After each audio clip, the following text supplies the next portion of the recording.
Hello, class. So many of you received a notice or email from the school and acted upon it. And many of you sent me midterms and also late assignments. I replied to each one of you that I accepted them with a note that it will have it will be considered late. Today we'll be talking about the state and church. In the case of church and science, there was a wide accepted spread notion that church has always opposed the science or scientific developments.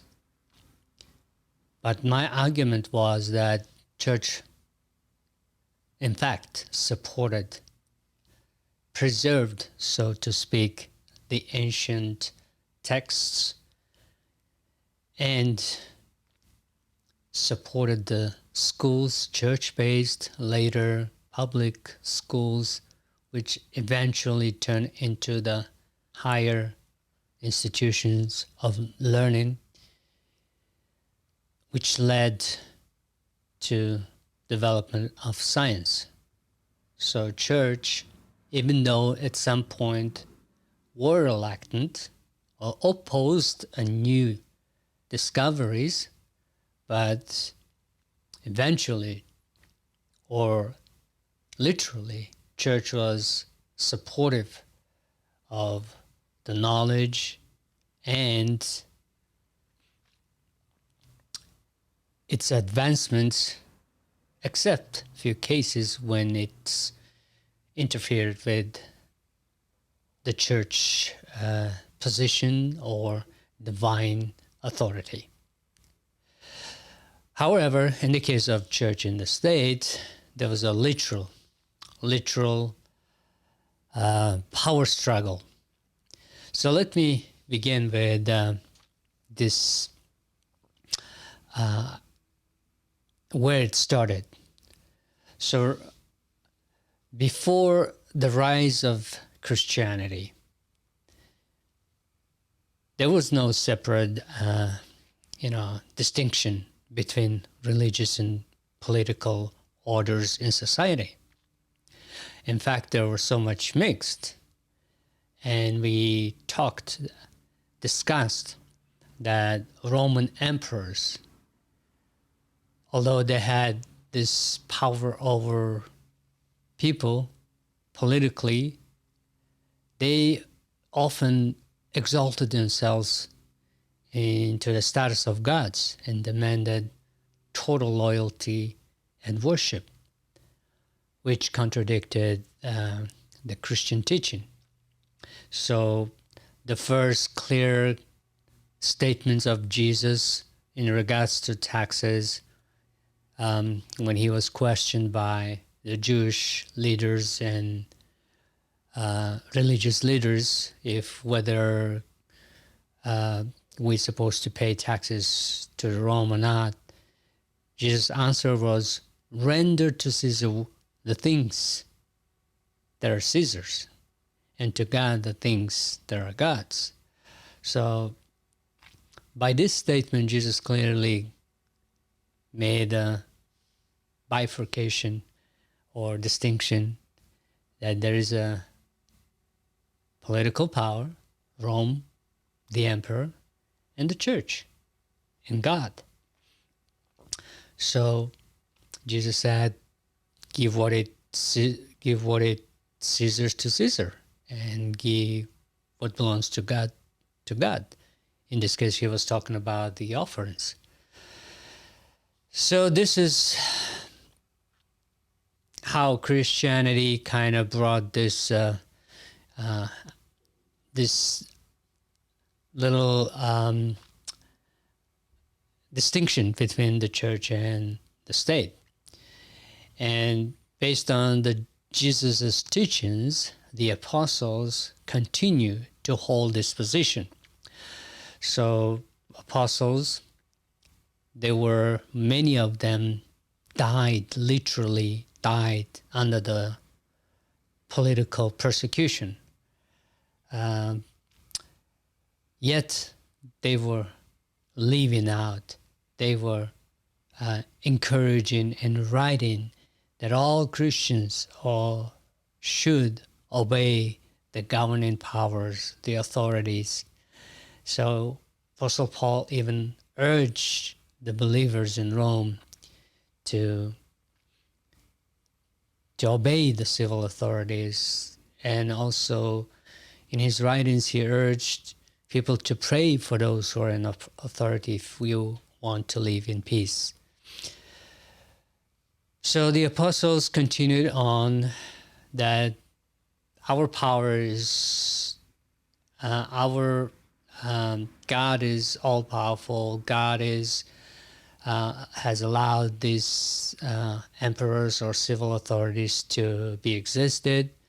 They were used many times. They were used by God.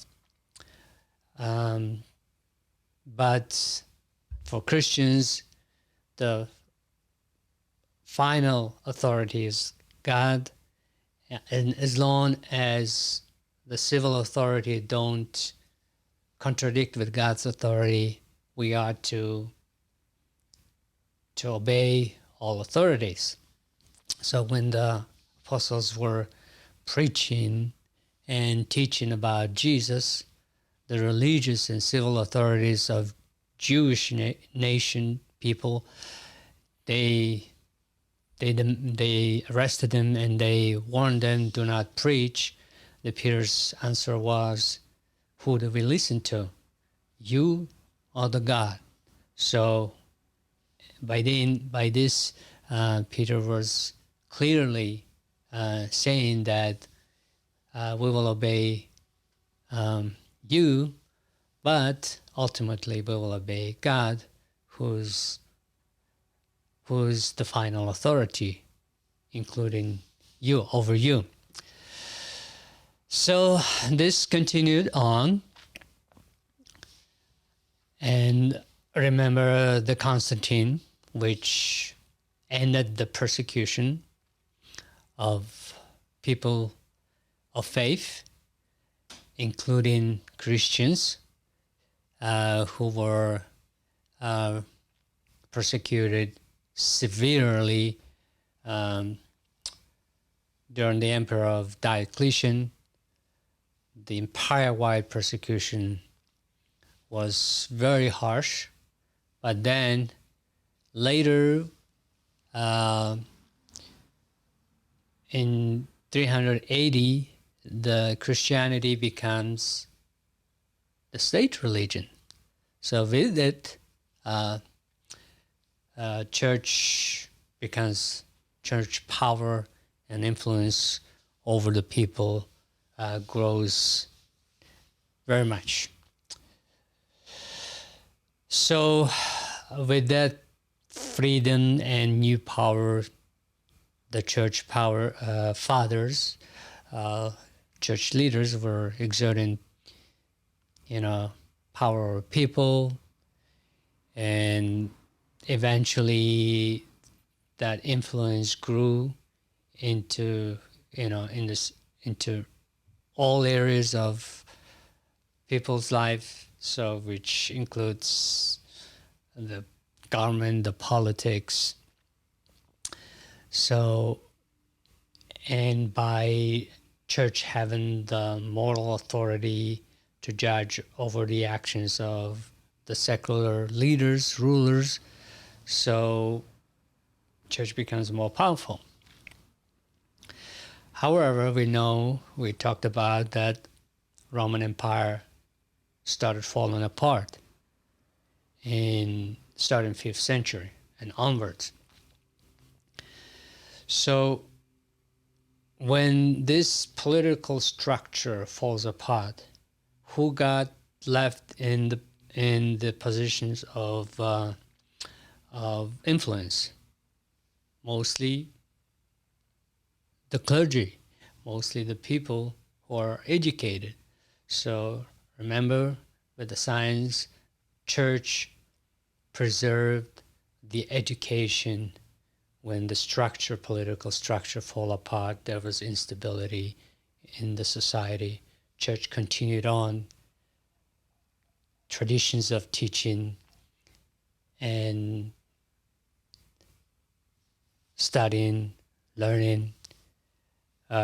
So with the fall of Roman Empire, the churchmen exerted more power because they were more educated. And so the churches formed organizations, or they became more organized institutions, and they started having more power over the secular and the spiritual aspects of the people. So with this during this time, when the power of the Roman Empire, the political power was weakening, the church power was getting more powerful or more influential.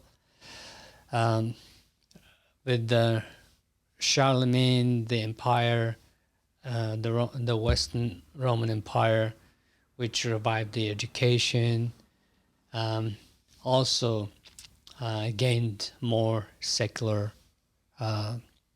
influence, started exerting more power in the secular realm.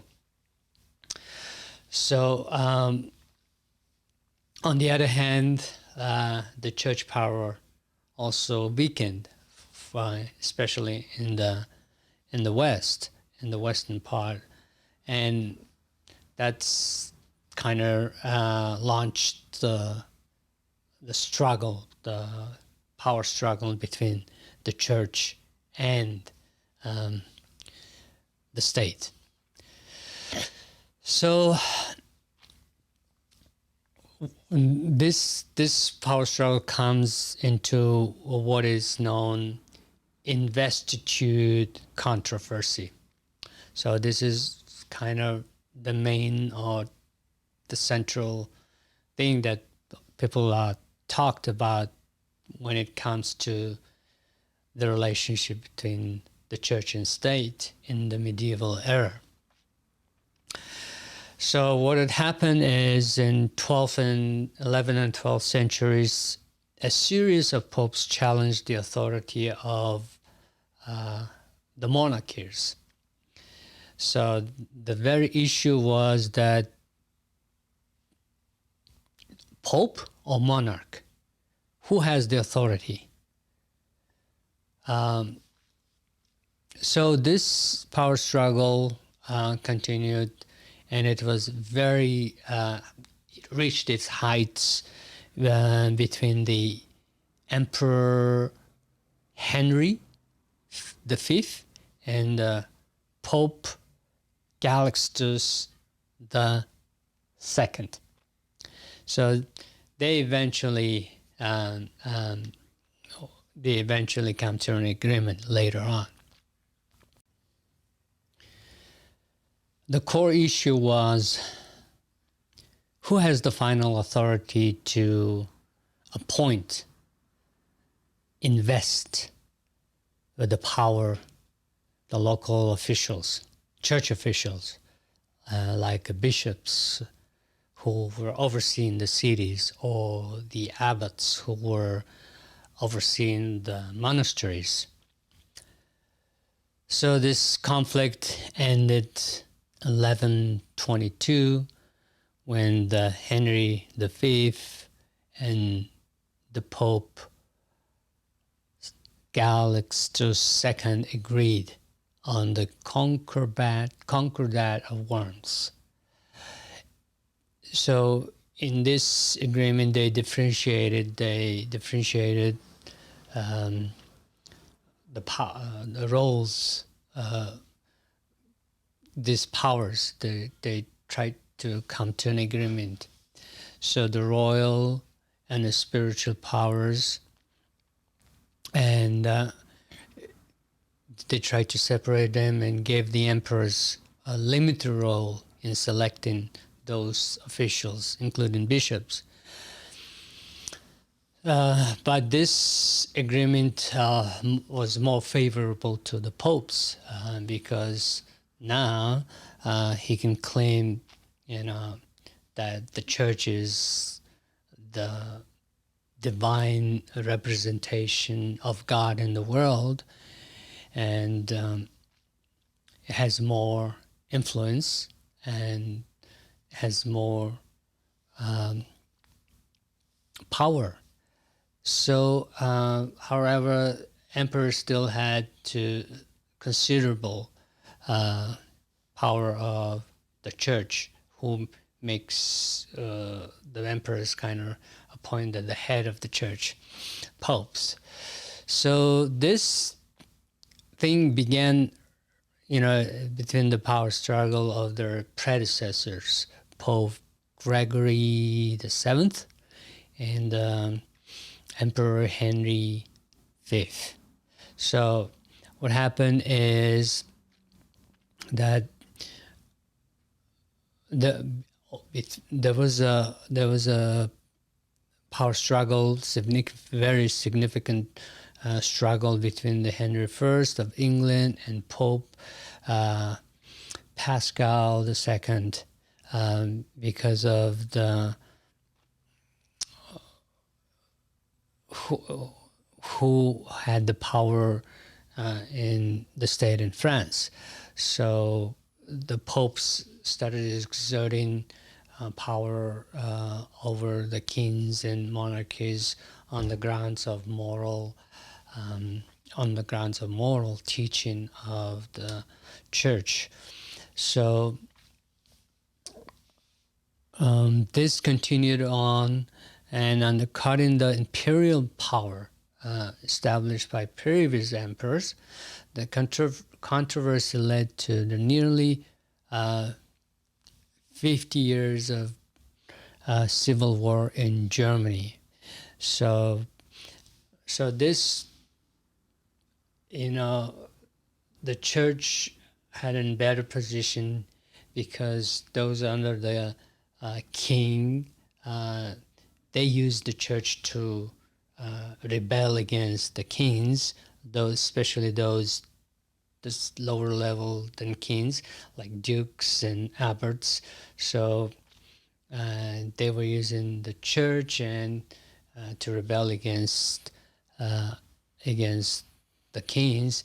In doing so, they were also seeking their own influence, their own profit. So when did this Investitude Controversy began? So many bishops and abbots were themselves part of the ruling class. So, and this authority was passed down to their oldest elder son and so on. So with this lineage, they've been exerting more power and amassing more wealth and land.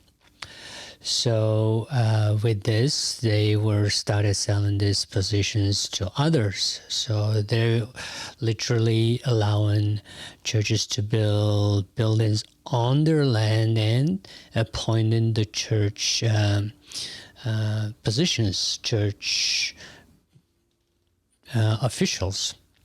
So eventually,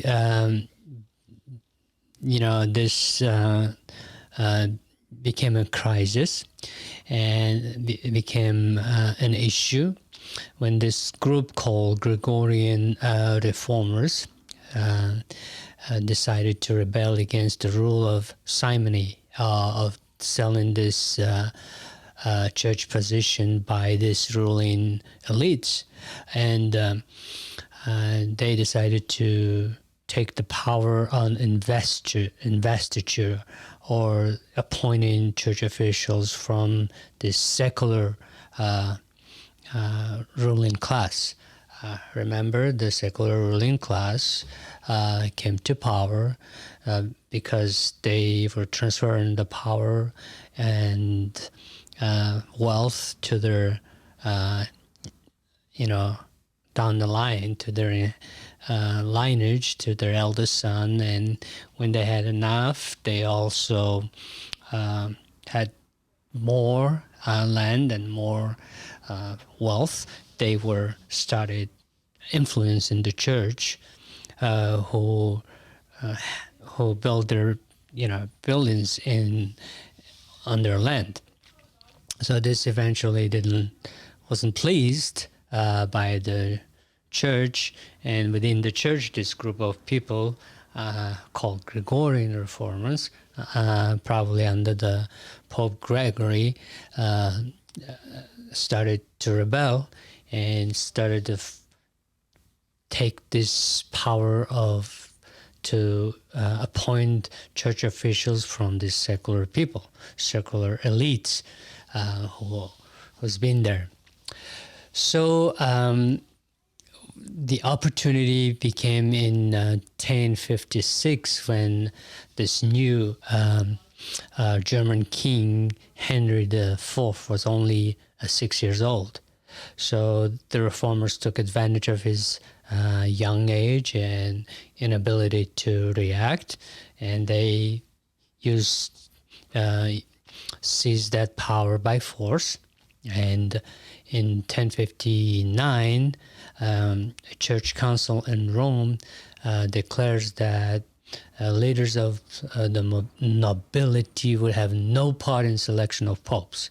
So they say there's no longer this secular rulers under the king. They have no longer any power or influence of electing the popes. So that's why they created their own college of cardinals, so on the body of electors, so made up by entirely church officials. So these are the people who were involved and took control of the election of the Pope. So, however, in 1075, Pope Gregory VII composed this document called Dictatus Papae, so in there he added one clause that the emperor was under the sole power of the Pope. So now the Gregory asserted the power over the king. So, and that's why doing so, he declared the church has more power over the state. So his premise was that the church was founded by God himself, by God alone. So since God has the sole universal power, so the church has the power over this jurisdiction, or over this territories, land or state. So by 1075, Henry IV has grown, and he started appointing his own officials. So now between the controversy or the power struggle between the two is really picking up, right? So Henry IV, appoints his own chaplains, and over in his government. But then, church officials, but the Pope also, takes actions, and he is now denouncing Henry as the German king, and he says all Christians should abandon the loyalty to the king. Now they should, be faithful to the Pope. So this struggle or battle between the emperor and the Pope started for, continued for several decades. Each Pope, tried to diminish and stir up the revolt against the emperors, kings, and eventually the Pope's power increased and emperor's powers decreased. And they came to this agreement in 1122. So it's called Concordar of Worms, in the city of Worms, where the both sides come together, and they agreed that now finally the church has the power to invest or appoint its officials, bishops, its church officials, not the ruling elites of bishops and abbots who had this very old, mixed power of the state and the church over the church. So, but they left some power of veto, or left some final, room for kings to disagree. So with the Concordar of Worms, the power struggle between the Roman popes and the Holy Roman empires kind of come to somewhat agreement again, but this is the time frame we are talking about. Afterwards, with the Reformation and the falling apart of Roman Catholic Church and Protestantism and the states, it went all there's more different, more clear cut, two different ways. So let me recap. Up until Jesus establishing his church, the Roman emperors had, power and authority over all the empire, over secular life and spiritual lives of the citizens. But when Jesus stated that we need to be giving taxes to the Caesar and tithes and offerings to God, there was a clear distinction between the secular and the spiritual authority. And Jesus' disciples, apostles, and started teaching, continue on teaching that Christians should be respectful of the civil authorities while being loyal to the divine authority of God. When the state interfered with divine authority, Christians would choose ultimate authority of God, and they would be loyal or faithful to God. With the Edict of Milan stated that all people of faith has freedom to worship, freedom of religion in today's terms, and which gave the status to Christians which they had, hadn't had before. And later in 380, when the Christianity became the state religion, that's when the church exerts more and more power over all the affairs of the people. But then the Roman Empire falls apart, and their power and influence weakens, while the church power and influence increases. With this increase, with the church becoming more wealthy and powerful, so there's a growing group of social elites who were amassing, who were controlling large lands of large territories or lands, where they allowed churches to build. In return, they were more influential, and they were trying to appoint or invest the church officials, which in turn created a conflict that church didn't want it to give up. So this conflict been going on for a long time in the Middle Ages.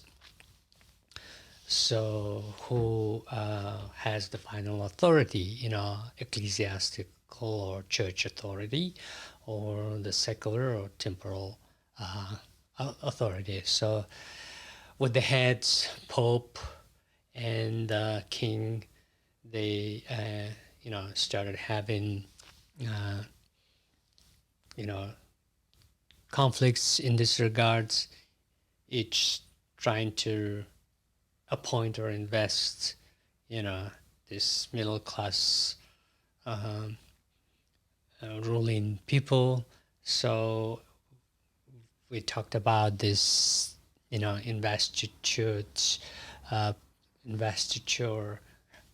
controversy, and which started with Gregorian Reformers, and reached the climax between the Emperor the Fifth and the Pope. It's been on for a long time, but they finally came to compromise when the church has the authority to appoint or its own officials, when the king has just has some power of veto, saying can can say no or can disagree with it. So that's how it ended up. So early fathers, the church, the birth of the church, early fathers, the Constantine, Christianity becoming the state religion of the Rome, but 100 years later, the Rome started falling apart, and during this chaotic times, the church influence and power increases, while the centralized power of king decreases. But then in the middle, they started having conflicts who has the final authority. Now at this time of the year, at this time in history, they have come to an agreement, a compromise, that the church has the authority over its officials, but the king has final, say no. And then this battle will continue on, which will lay down the the reason for crusades, and it will start very clear in our early Renaissance, and with the advancement of educational institutions, the rise of secular societies and urbanizations, when more and more educated class of elites rises power, they now will in turn oppose the church on the grounds of science and on the grounds of enlightenment. And while the church is within itself has this problem of corruption, and when the Reformation takes place, that's when becomes clear. There is clear distinction between the church and the state. But during the Middle Ages, it's always been a struggle. It's always been a power struggle. So each trying to exert the power over the other. And that's the state of the church and the government state in the Middle Ages. I hope that makes some clarity, and hope that you guys will submit the summary, what you get, and do your own little research and state your position in your summaries. Thank you, and good luck, and see you next time. And the next week will be the finals week, and you will receive the instructions from the school. Thank you.